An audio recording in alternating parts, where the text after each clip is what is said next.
Eu estou trazendo uma visão para reflexão e não uma posição de que o espiritismo é ruim, é do mal, de que não presta. Não é nada disso que eu estou falando, nem que a doutrina é inútil. Pelo contrário, aqui eu teci elogios e vim de um berço espírita, e aí o espiritismo foi muito importante para mim, para a minha formação espiritual, né? Para a minha capacidade de oratória, para que eu me formasse um palestrante espírita, tudo isso. Então, eu reconheço o valor, a importância da doutrina espírita e reitero isso aqui. Mas estou trazendo pontos de vista e reflexões críticas, análises críticas que trago, porque tenho o direito de fazer isso como livre pensador e alguém que vive hoje uma espiritualidade livre.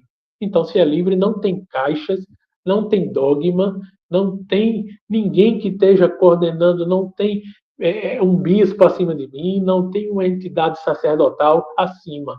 Não tem. Então, cada pessoa vai fazer a busca do seu caminho espiritual, né? E que lindo isso, cada um poder fazer a sua busca, a sua descoberta, autodescoberta, e você conhecer que há possibilidades, há caminhos. Por exemplo, um dos postulados espíritas é a reencarnação, né?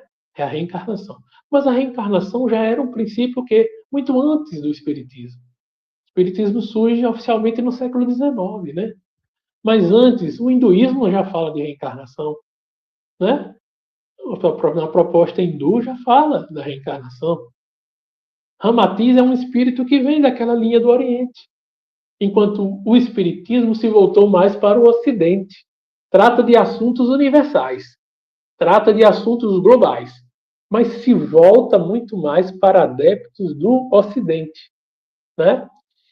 Hoje em dia, tem centros espíritas em vários locais do mundo? Tem, mas todos eles são formados por algum brasileiro ou por alguma família de brasileiros que mora no exterior. É importante dizer isso. Ou seja, o único país onde a doutrina espírita, onde o espiritismo se consolidou realmente, foi no Brasil. Nem na própria França o espiritismo se consolidou, né? No berço do espiritismo, que foi a França. Você não vai encontrar lá casas espíritas, você não vai encontrar lá essa devoção, essa coisa que se vê no Brasil. Então, no Brasil, foi criada realmente institucionalizou-se o espiritismo no Brasil. E no Brasil ele ganha um aspecto religioso predominante. Um aspecto religioso predominante é, em, seu, em seu bojo, né? No seu conjunto doutrinário. É importante dizer isso. Então, o Espiritismo traz fatos e questões importantes? Traz. Traz reflexões importantes? Traz. Mas os princípios, os postulados, como a reencarnação, já é um postulado anterior. A lei de causa e efeito que o Espiritismo fala é um postulado anterior. A lei de causa e efeito. Se a gente for ver, o hermetismo fala da lei de causa e efeito. As leis herméticas, uma delas é toda causa tem um efeito, todo efeito tem uma causa. Está lá. É uma lei hermética. Vem de Hermes Trismegisto, né? Hermes Trismegisto, Hermes 3 vezes grande. Então, é uma das leis herméticas, muito antes. Né? O zoroastrismo, lá atrás, já traz uma questão do bem e do mal, né? Que vem dessa visão platônica também. Então, o zoroastrismo, que é uma religião persa, antes de Jesus, né, já trazia essa perspectiva de falar o bem, comunicar o bem, pensar no bem, no pensamento positivo que atrai coisas boas, no falar positivamente, no pensar e no agir. Ou seja, o pensar, o falar e o agir em consonância, que isso resultaria numa egrégora positiva. Isso já vem numa perspectiva, então, do Zoroastro, Zaratustra, né?